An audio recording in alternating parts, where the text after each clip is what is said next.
సూటిగా చెప్తా ఉన్నాడు. అక్కడ సందేహము లేకుండా చెప్తానంటున్నాడు. నెరవేరుస్తానంటున్నాడు, ఆలకిస్తానంటున్నాడు, మిమ్మల్ని రక్షిస్తానంటున్నాడు. ఇక మీకేం కొదవ ఉంది? ఆయన చేస్తానంటున్నటువంటి దేవునికి నువ్వు కాస్త భయభక్తులు కలిగి జీవించాలని నా దేవుడు కోరుకుంటున్నాడు. ఆయన మిమ్మల్ని ఏమనట్లేదు. నాకు కొంచెం భయపడండి. భయపడడం అంటే ఏంటిది? దేవునికి ఇష్టమైనటువంటి అయినటువంటి పనులు చేయాలి, ఇష్టం కానటువంటి పనులు చేయకూడదు. అదే దేవునికి భయపడటం అనేది. అది కొంతమంది దేవుని బిడ్డలారా తెలిసి తెలియక ఏం చేస్తారంటే, తెలిసి కొంతమంది చేస్తారు, తెలియక కొంతమంది చేస్తారు. దేవుని బిడ్డలారా, మీరు తెలిసి చేస్తే అది తప్పు. దేవుడు నీ మొర ఎప్పటికీ ఆలకించాడు. ఆయన ఆలకించాడంటే ఆలకించాడు అంతే. ఆయన రక్షించాడు, నెరవేర్చాడు. మీరు ఖచ్చితంగా ఆయనకు అనుకూలంగా మీరు ఎప్పుడైతే నడుచుకుంటారో ఆయన ఖచ్చితంగా మీ కార్యాలను ఏది జరగాలని మీరు ఆశతో వచ్చారో అవి ఖచ్చితంగా నా దేవుడు చేస్తాడు. స్తోత్రం చెప్పలేదు ఒకసారి గట్టిగా. ఏ విధంగా భయపడాలనో దేవుడు చెప్తున్నాడు. అది కీర్తనల పుస్తకము 2వ అధ్యాయము 11వ వచనం. భయభక్తులు కలిగి యెహోవాను సేవించుడి.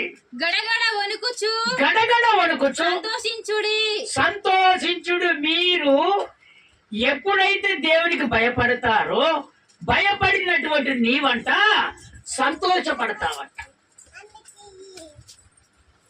భయభక్తులు కలిసి ప్రార్థన చేసినప్పుడు, భయభక్తులు కలిసి ఆయనను సేవించినప్పుడు, భయభక్తులు కలిసి నీ కార్యం ఏది జరగాలని నువ్వు దేవుని ఎదుట అడుగుతున్నావో ఆ విధంగా దేవుడు నాకు చెయ్యాలని ఆశపడినటువంటి దేవుని బిడ్డలారా, దేవుడు చెప్తున్నటువంటి మాట ఇదే.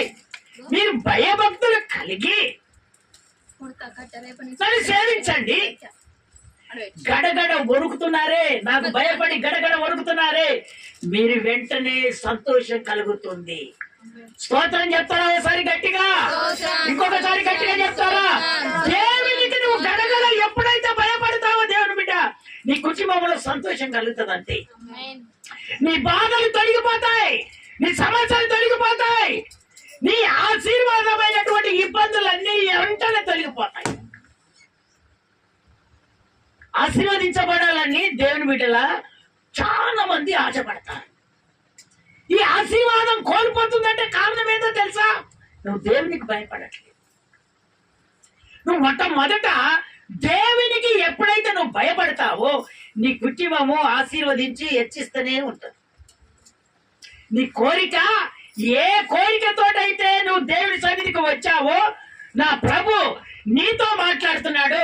ఖచ్చితంగా ఈ దినము మొదలుకొని నువ్వు ఎప్పుడు ఏ కార్యం కావాలని ఆశపడుతున్నావో ఆ కార్యము నా దేవుడు ఖచ్చితంగా చేస్తాడని మాటిస్తున్నాడు. ఖచ్చితంగా చేస్తాడు.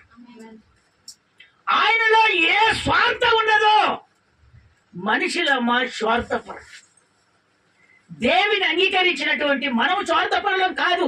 ఒకవేళ నా దేవుడు అంటున్నాడు అలాంటి బుద్ధి ఏమైనా మీకు తగిలిందేమో, అలాంటివన్నీ ఏమైనా కోరికలు మీ దగ్గరికి వచ్చాయేమో, వాటినన్నిటిని మీరు తీసేయండి. ఈ రోజు అలాంటివన్నీ ఏంటి చెడ్డ మనసు నీ హృదయంలో ఉండకూడదని నా దేవుడు సెలవిస్తున్నాడు. స్తోత్రం చెప్తారా ఒకసారి గట్టిగా? గడగడ ఎప్పుడైతే దేవునికి వణికి నువ్వు ఆయనకు ప్రార్థన చేస్తావో నీకు వెంటనే సంతోషం కలుగుతుందని దేవుడు చెప్తున్నాడు. నువ్వు భయపడితేనే, దేవునికి భయపడితేనే నీ ఇంట్లో నువ్వు సంతోషం కలుగుతుంది. అనుకున్నటువంటి కార్యాన్ని దేవుని దగ్గర నువ్వు పొందుకుంటావు, లేకపోతే పొందుకోవు. దేవుడు సూటిగా నీతో మాట్లాడుతున్నాడు. అందుకనే దేవుని బిడ్డలైనటువంటి మనము భయభక్తులు కలిగి మనం జీవించాలి. ఎప్పుడైతే భయము భక్తి మనకు ఉంటుందో దేవుని దగ్గర ఏ మేలు పొందాలని నువ్వు ఆశపడుతున్నావో ఆ మేలు ఖచ్చితంగా నా దేవుడు ఇదిగో నీకు బహుమానముగా ఇవ్వబోతున్నాడు అంతే.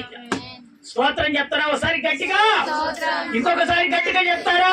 అందుకనే కొంతమంది ఏం చేస్తారంటే దేవుని అంగీకరించినప్పుడు కొంతమంది ఏవో ఏవో మాటలు అంటా ఉంటారు. వాళ్ళన్నంత మాత్రాన నువ్వు దేవుని భయం కలిగి నువ్వు జీవించు వాళ్ళనే. వాళ్ళతో మనకేం పని? మనకు కావాల్సింది దేవుడు, వాళ్ళతో మనకేం పని? ఈ రోజు ఏదిరిస్తాడు, రేపు మన మంచి కాగానే మన కాళ్ళ దగ్గరికి కాళ్ళకి వస్తారు. రారా? వస్తారా? రారా? వస్తారు. కానీ వాళ్ళు ఏదో వదిలేరని వాళ్ళతో పాటు నీ మనసును చేంజ్ చేయకూడదని నా దేవుడు చెప్తున్నాడు. నేను చెప్తున్నాను, భయభక్తులు కలిగి జీవించమని నేనే చెప్తున్నాను. కార్యాలు చేసేది నేనే, మీ సమస్యలు తీర్చేది నేనే, మీ అక్కలు తీర్చేది నేనే. మరి నేను తీర్చుకోకపోతే ఎవరు తీరుస్తారు మీ దగ్గరికి వచ్చి? మరి నేనే చెప్తున్నాను కదా, భయభక్తులు కలిగి మరి జీవించమని నేను చెప్తున్నాను. ఎందుకు పొరపాటు పడుతున్నాను మరి? అందుకే నేను దేవుని బిడ్డలారా, పొరపాటు ఎప్పుడు పడకూడదు. ఒకవేళ పొరపాటు పడ్డావేమో, ఈరోజు దేవుని ఎదుట ఒక తీర్మానంలోనికి నువ్వు వస్తే నీ కుటుంబం హెచ్చించబడుతుంది. నువ్వు అనుకున్న బహుమానాన్ని దేవుడు ఖచ్చితంగా అనుగ్రహిస్తాడు, అలా సందేహం లేదు. చదవండి, దేవుని వాక్య భాగంలోనికి మనం వెళ్దాము. దేవుని వాక్య భాగంలోనికి మనం వెళ్దాం. 1 సామెయేలు పుస్తకము 12వ అధ్యాయము 14వ వచనం.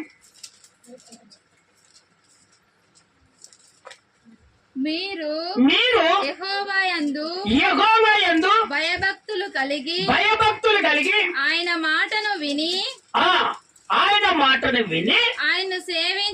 ఆయనను సేవించి ఆయన ఆజ్ఞను భంగము చేయక మీరును మిమ్మును ఏలు రాజును మీ దేవుడైన యెహోవాను అనుసరించిన ఎడల మీకు క్షేమము అప్పుడు కలుగుతుంది. స్తోత్రం చెప్తారా ఒకసారి గట్టిగా?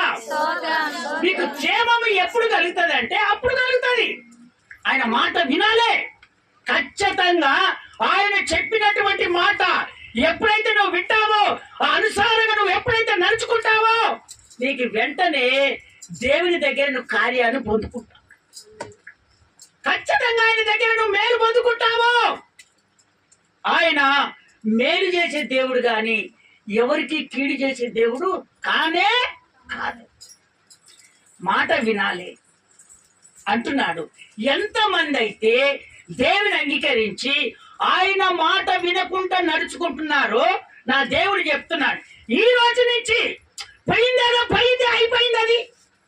ఈ రోజు నుంచి నా మాట ప్రకారంగా నేను చెప్తున్నటువంటి నా మాటలను సారంగా మీరు జీవిస్తే మీరు అనుకున్నటువంటి కార్యాన్ని నేను ఖచ్చితంగా చేస్తానంటున్నాడు దేవుడు. ఆయన మాట వినాలి, ఆయన అనుసారంగా నడుచుకోవాలి. అప్పుడు ఆయన ఏమంటున్నాడు? కార్యము చేస్తారని మాట ఇచ్చాడు దేవుడు. ఖచ్చితంగా ఆయన మన కుటుంబములో నెమ్మది, సంతోషాన్ని, క్షేమాన్ని దేవుడు ఖచ్చితంగా కలగజేస్తాడు. స్తోత్రం చెప్తారా ఒకసారి గట్టిగా? ఒకవేళ ఆయన మాట వినలేదేమో, ఈ రోజు నుంచి అయ్యా అది తప్పైపోయింది అయ్యా, నువ్వు ఎన్నిసార్లు చెప్పినా, ఎన్నిసార్లు హెచ్చరించినా, ఎన్నిసార్లు నన్ను అయ్యా నిద్ర మత్తులో ఉన్నా కూడా నన్ను లేపి అనేక సార్లు నన్ను హెచ్చరించినా కూడా నీ మాట వినక నేను త్రోవ తప్పి తిరుగుతున్నానయ్యా అని ఈ రోజు వాక్యం వింటున్నటువంటి దేవుని బిడ్డలారా, ఇదిగో నా దేవుడు ఈ రోజు నీతో మాట్లాడుతున్నాడు. మీరు మాత్రము ఆయన మాట విని ఆయన అనుసారంగా నువ్వు నడుచుకుంటే నీ కుటుంబములో క్షేమమే ఉంటది తప్ప అప్పులు ఏవి కూడా మీ ఇంట్లో ఉండవు. మీకు క్షేమమే కలగటానికి, ఆశీర్వదించబడటానికే దేవుడు మొదలు పెడతాడు. అందుకని దేవుని బిడ్డారా, మొట్టమొదట భయభక్తులు కలిగి మనం జీవించాలని దేవుడు కోరుకుంటున్నాడు. ఏప్రిల్కి రాసిన పత్రిక 5వ అధ్యాయము 7వ వచనం నాన్న. 5వ అధ్యాయం 7వ వచనం. 5వ అధ్యాయము 7వ వచనం. శరీరధారి అయ్యున్న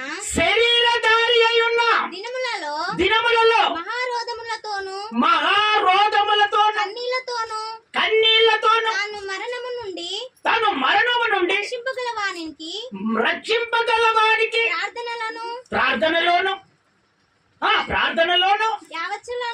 యాచలను సమర్పించి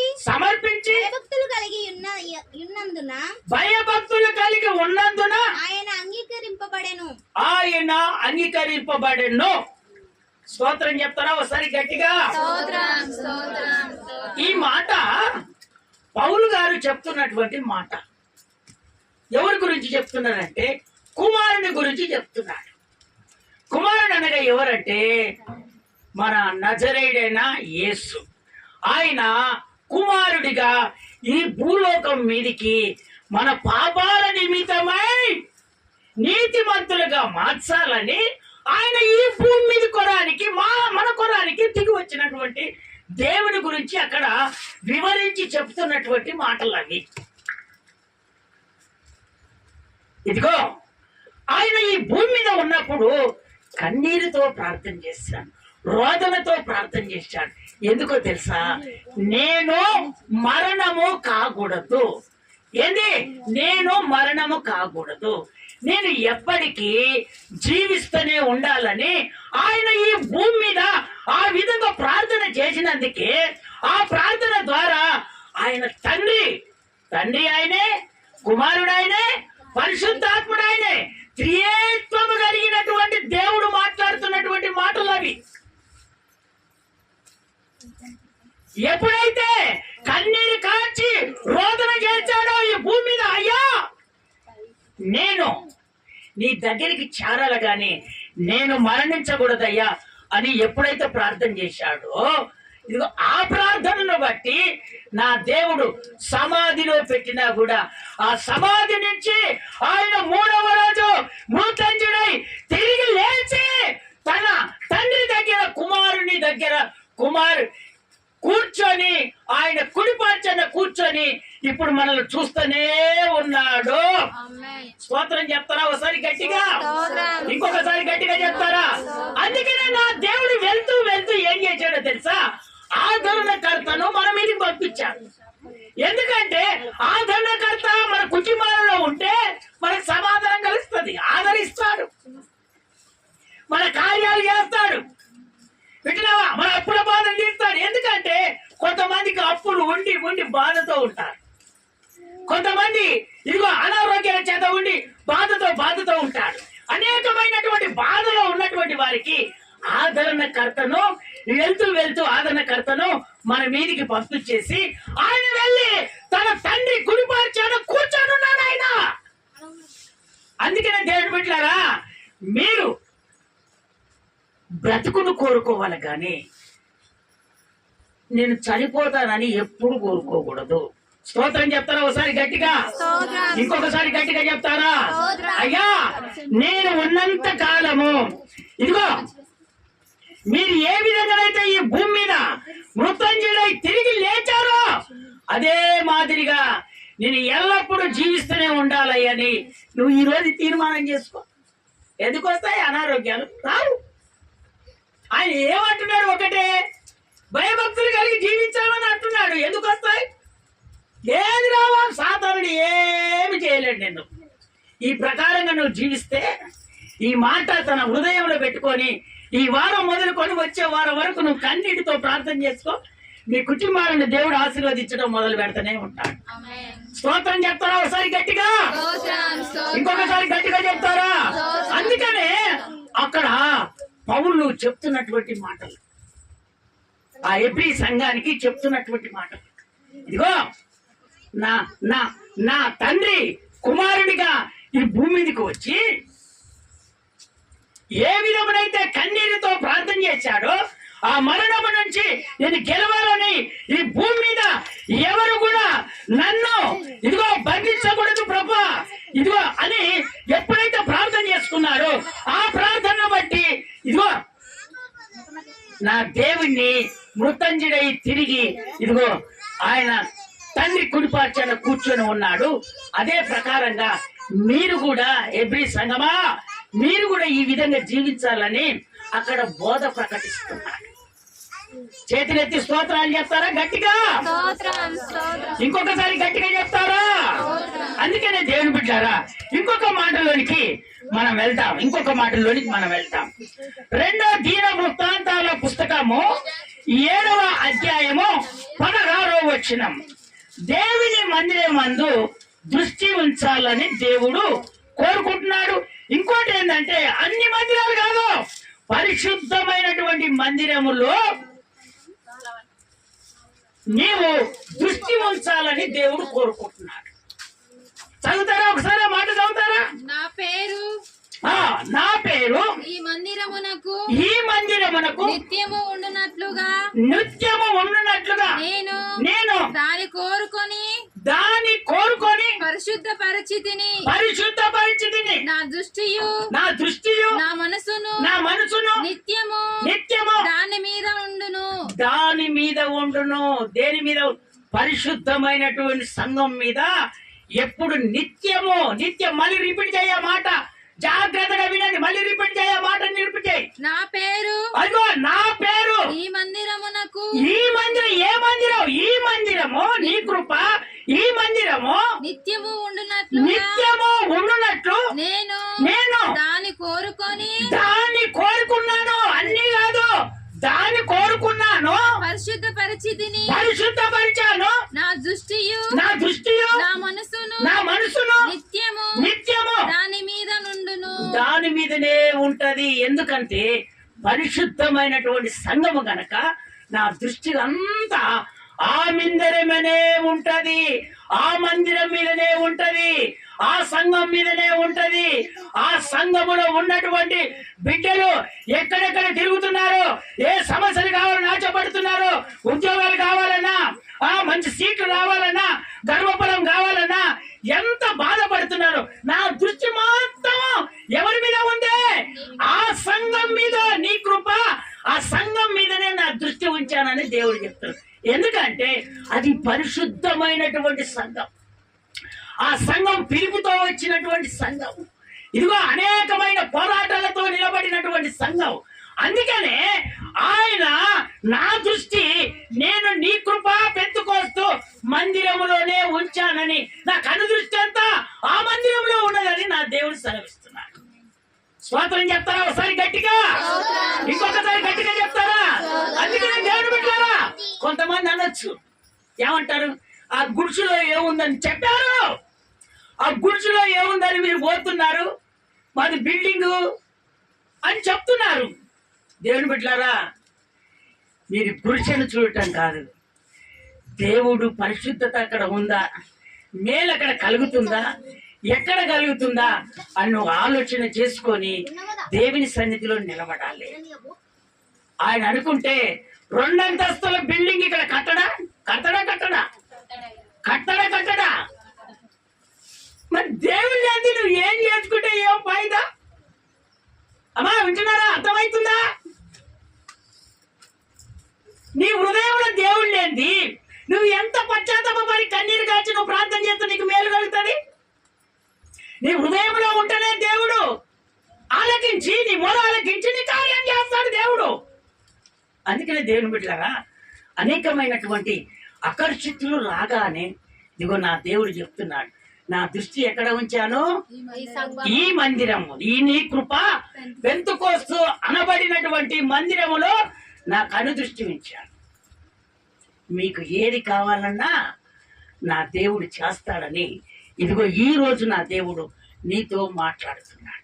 అందుకనే భయభక్తులు కలిగి జీవించండి. ఏదో ఆకర్షణ శక్తికో లేదా కొంతమంది వేస్తారంటే శరీర సంబంధం కలిగి వెళ్ళిపోతారు.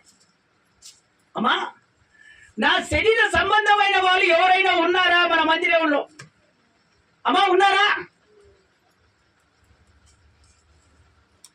చేతులెత్తి స్తోత్రాలు చెప్తారా? ఒకసారి గట్టిగా అయ్యక్కడ రావండి. అయ్యక్కడ రానే రావు. నువ్వు ఎప్పుడైతే దేవునితో ఉంటావో వాళ్ళే నీకు ఆత్మ సంబంధం కలిగినటువంటి వారు నీ సంఘాన్ని గురించి ప్రార్థన చేస్తారు, నీ గురించి ప్రార్థన చేస్తారు, ఇదిగో నీ అవసరతల గురించి ప్రార్థన చేస్తారు. వాళ్ళే ఆత్మీయ కలిగినటువంటి వాళ్ళు. నువ్వు వాళ్ళతో పోరాడగాడి శరీర సంబంధాలతో ఎప్పుడు నువ్వు పోరాడకూడదు. అవన్నీ ఓ రోజు నువ్వు హెచ్చిస్తే ఊరుకోడు, కొంకు పట్టేస్తాడు, ఏడంగా పట్టాలని చూస్తాడు. అదే దేవుడిని ఆశీర్వదిస్తే ఏ నరుడు నేను ఏమి చేయలేడు. స్తోత్రం చెప్తారా ఒకసారి గట్టిగా? ఇంకొకసారి గట్టిగా చెప్తారా? ఇంకొక మాట చదువుతారా నాన్న? అదే దీన వృత్తాంతాల పుస్తకం 7వ అధ్యాయం 14వ వచనం నాన్న. నా పేరు పెట్టబడిన నా జనులు తమ్ముకు తాము తగ్గించుకొని ఇగో ఇప్పటికైనా ఆ మాటలు ఈ మాటలు వినటం కాదు, ఇప్పటికైనా మీకు తెలియదు కాబట్టి నేను తెలియపరుస్తున్నాను. తగ్గింపు కలిగి ప్రార్థన చేసి నన్ను వెతికి తమ చెడు మార్గములను విడిచిన ఎడల ఆకాశము నుండి నేను వారి ప్రార్థనను విని వారి పాపమును క్షమించి వారి దేశమును స్వస్థపరుస్తాను. నీ పట్టణాల్లో నువ్వు గ్రామంలో నువ్వు ఉంటున్నటువంటి దేవుని బిడ్డలారా, నువ్వు ఏ ప్రాంతం నుంచి వచ్చావో ఆ ప్రాంతానంతా నా దేవుడు కాపాడుతూనే ఉంటాడట. స్తోత్రం చెప్తారా ఒకసారి గట్టిగా? ఇంకొకసారి గట్టిగా చెప్తారా? అందుకనే ఆయనకు తగ్గింపు విధేయత కలిగి మనం ఎప్పుడైతే జీవిస్తామో మన కార్యాన్ని పళ్ళు పోకుండా నా దేవుడు ఖచ్చితంగా చేస్తాడు ఆయన. అంతే. అందుకని దేవుని బిడ్డలారా, పొరపాటు పడకూడదు. బలహీనతలు ఎప్పుడు వస్తాయంటే దేవునికి భయపడకుండా మనుషులకు భయపడినప్పుడే బలహీనతలు వచ్చేస్తాయి. అయ్యో అప్పుడు నాతో మంచిగా ఉన్నాడు కదా, ఇప్పుడు నాతో మంచిగా లేడు కదా అన్నప్పుడే నీకు భయం వచ్చేస్తాడు. సాతానుడు అప్పుడే దూరుతాడు. అదే నువ్వు దేవునికి భయపడి యేసయ్యా అంటే ఆ బలవంతుడు నిన్ను ఇదిగో ఎవడైతే నిన్ను చూస్తాడో నిన్ను బలము కలిగినట్టుగా చేసి వాని బలహీనత పరిచేటట్టుగా దేవుడు చేస్తాడు. అందుకనే భయభక్తులు కలిగి మనం జీవించినప్పుడే దేవుడు మన కోరికలను సిద్ధింపజేస్తాడు. స్తోత్రం చెప్తారా ఒకసారి గట్టిగా? ఇంకొకసారి గట్టిగా చెప్తారా? అందుకనే తమకు తగ్గించుకొని మనం ప్రార్థన చేయాలి. ఈ ప్రార్థన చేసినప్పుడు ఖచ్చితంగా దేవుడు మేలు చేస్తాడు. చెడు మార్గములను విడిచిపెట్టాలి. అప్పుడు క్షేమాన్ని మీరు దేవుని దగ్గర పొందుకుంటారు. చెడు మార్గాలు, చెడు త్రవ్వలే మనకు అవసరం లేదు. ఇప్పుడు కొంతమంది తాగుబోతోళ్ళు, అయ్యా మీరేమనుకోవద్దు, తాగుబోతోళ్ళు కొంతమంది ఏం చేస్తారంటే మంచిగా ఆశీర్వదించబడిన తర్వాత ఏం కాదులే చిచ్చా బాబాయ్, ఏం కాదు ఈత చెట్లే ఉన్నాయిగా, ఏం కాదు చిచ్చా బాబాయ్, రాక వచ్చావు, ఇవన్నీ వేషాలు వేసి దొంగ నాటకాలు, ఇవన్నీ దొంగ వేషాలు, ఇవన్నీ మామూలు వేషాలు కాదు, దొంగ నటన. ఇలాంటి వాళ్ళు ఉంటారు భక్తులు, ఇలాంటి భక్తులు ఉంటారు. అందుకనే నువ్వు దేవునికి ఎప్పుడైతే ప్రత్యేకించుకున్నావో పొరపాటున కూడా నీలోనికి ఏది రాకూడదు. నీకు దేవుడు అవపడాలి. దేవుని బిడ్డలారా, ఎప్పుడైనా సరే దేవుడు అవపడాలి. నీకు దేవుడు నీ మీద దృష్టి ఉంచి నిన్ను కాపాడుతుంటే, అడుగుజాడులో నీ అంట నడుస్తుంటే, నీకెవరో బాబాయ్ చిచ్చా అనే గారికి నీ మనసు చేంజ్ అయిపోద్ది. వింటున్నావా? ఇలాంటి పనులు చేయొద్దు. నీ కుటుంబము ఆశీర్వదించబడినటువంటి కుటుంబం ఏమైపోతుందో తెలుసా? అది అంచెలంచెలుగా ఎదిగినటువంటి కుటుంబాన్ని నీ ఎంతట నీవే ఖరాబు చేసుకొని హీన స్థితికి వచ్చేస్తావు. ఇలాంటి వాళ్ళు ఎంతమంది లేరంటారు? దేవుని బిడ్డలారా, ఇప్పుడు మీ బ్రతికారు, మీరు సంతోషంగా బతికారు. ఇదిగో ఫలాన్ని ఎవరి పేరు వద్దు కదా, ఫలాన్ని ఎవరో ఒకరు ఫలానైనా దేవుని నమ్ముకున్నాడంట కదా, ఆయన దగ్గరికి వెళ్తే ఇప్పుడు నాకు మంచిగా అనిపిస్తుందని ఒక రాజకీయ నాయకుడే నీ దగ్గరికి రావచ్చు. వచ్చి నిన్ను నమ్మి విశ్వసించినప్పుడు ఏం చేస్తాడంటే, అయ్యా ఇదిగో తీసుకొచ్చి ఈ కట్టని నీ చేతిలో పెడుతున్నాను, ఇక్కడ ఉన్నటువంటి ప్రజలకంతా నువ్వు ఖర్చు పెట్టు, అది తాగుడే గాని అది ఏదే గాని నువ్వు దేవుని నమ్ముకున్నావయ్యా, నువ్వు పరిశుద్ధునివయ్యా, నువ్వు నమ్మకంగా నాకు చేస్తావని నీ చేతిలో పెట్టిపోతాడు. నీ చేతిలో పెట్టిపోయినప్పుడు ఎట్లా వచ్చిందని చెప్పి నువ్వు దాంట్లోకి వెళ్ళి వేస్తే ఇక నీ కుటుంబం ఉంటుందా నాయన? చేతులు ఎత్తి స్తోత్రాలు చెప్తారా గట్టిగా? ఇదిగో ఇదే కాదు, నీవు పరిశుద్ధత కలిగి దేవుని ఎదుట నిలబెడితే ఇదేం చూస్తావు, రాబోయే రోజులల్లా ఇంకా ఆశీర్వాదాలు మీరు చూస్తారు. ప్రతి ఒక్కరిని దేవుని దగ్గర ఉండి పరిశుద్ధత కలిగి ఆయన కొరకు నువ్వు ఉపయోగపడి ఆయన మార్గంలో నువ్వు నడువు, ఆయన భయభక్తులు కలిగి నువ్వు జీవించు. నువ్వు ఎక్కడ తిరిగినా ఎక్కడికి వెళ్ళినా నా దేవునికి నేను భయపడతానని ఒక తీర్మానంలో నువ్వు ఉండు. నిన్ను ఎంతటి వాడినైనా నీ కాళ్ళ దగ్గరికి దేవుడు తీసుకొని వస్తాడు.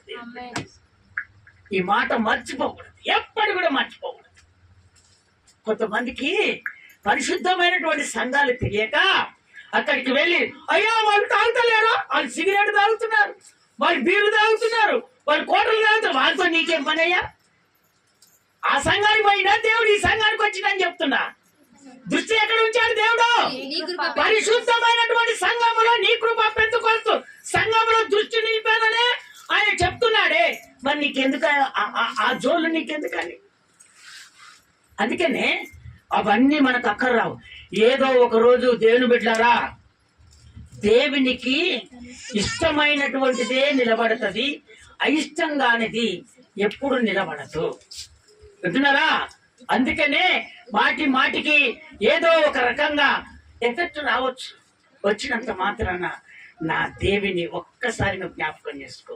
ఉన్నతమైన స్థానం, నువ్వు ఏ స్థితిలో నుంచి నా సన్నిధికి వచ్చావో ఒక్కసారి నీ సంఘాన్ని, వింటున్నావా, నీ సంఘాన్ని జ్ఞాపకం చేసుకొని, నీ మందిరాన్ని జ్ఞాపకం చేసుకొని దేవుని కుమిలిపో. నువ్వు దేవుడు ఆశీర్వదించడం మొదలు పెడుతూనే ఉంటాడు. వద్దు, వాడు 10,000 ఇస్తున్నాడని ఇప్పటికే ఆ 10,000 10 రోజులలో సంపాదిస్తాం, ఒక్క రోజులో కూడా సంపాదించచ్చు. కకృతి పడద్దు, 10 రూపాయలకు కకృతి పడద్దు. వింటున్నావా? అలాంటి పనులు ఎప్పుడు చేయకూడదు. దేవుని పెట్టుకొని నువ్వు ముందుకు వెళ్ళి భయభక్తులు కలిగి నువ్వు జీవించు. దేవుడు నిన్ను ఆశీర్వదించడం మొదలు పెడతాడు. ఇంకోటి ఏంటంటే, దేవుడు చెప్పిన మాట, సేవకుని దేవుణ్ణి మీరు మర్చిపోకూడదు. అక్కడ ఆ మాట చెప్పాను చూడండి మా నాన్న. ఎక్కడ మీరు 1 సామెతల పుస్తకం 12వ అధ్యాయం 14వ వచనం ఒకసారి రిపీట్ చేయి. 1 సామెతల పుస్తకం 12వ అధ్యాయం 14వ వచనం. మీరు యెహోవాయందు భయభక్తులు కలిగి ఆయన మాటను విని ఆయనను సేవించి ఆయన ఆజ్ఞను భంగము చేయక మీరును మిమ్మును ఏలు రాజును మీ దేవుడైన యెహోవాను అనుసరించిన ఎడల మీకు క్షేమము కలుగును. అప్పుడు మీకు క్షేమము కలుగుతుంది. మీ దైవ సేవకుని దేవుణ్ణి ఎప్పుడు మర్చిపోకుండా మీరు ఎప్పుడైతే ఉంటారో మీ కుటుంబాలలో ఎప్పుడు క్షేమమే జరుగుతుందంట, కానీ అసమాధానం ఎప్పుడు ఉండదంట. అయ్యా ఇంకా ఇయ్యలేదు 10 రూపాయలు, ఇంకా ఇయ్యలేదు 100 రూపాయలు, మననే తీసుకుపోతే కదా అనే వాళ్ళు మీ దగ్గరకు వచ్చి ఇక అడగరు. ఎందుకు అడగరంటే, దేవుడు నీకు క్షేమాన్ని ఇస్తున్నాడు, ఈ క్షేమముతో నువ్వు ముందుకు వెళ్తున్నావు. మీరు అనుకున్నట్టుగా నా దేవుడు మీ కోరికలన్నీ సిద్ధింపజేసునుగాక. విశ్వసించిన వారు ఒకసారి హల్లెలూయా చెప్తారా? ఇంకొకసారి గట్టిగా చెప్తారా? ఈ కుటుంబానికి అన్నిటికీ క్షేమము కలుగును గాక. అందరూ నిలుమొక్కల మీద ఉండి ఇప్పుడు తీర్మానం చేసుకున్నాం. ప్రభు ఎదుట తీర్మానం చేసుకున్నాం. అందరూ నిలుమొక్కల మీద ఉందాం. అందరూ నిలుమొక్కల మీద ఉందాం.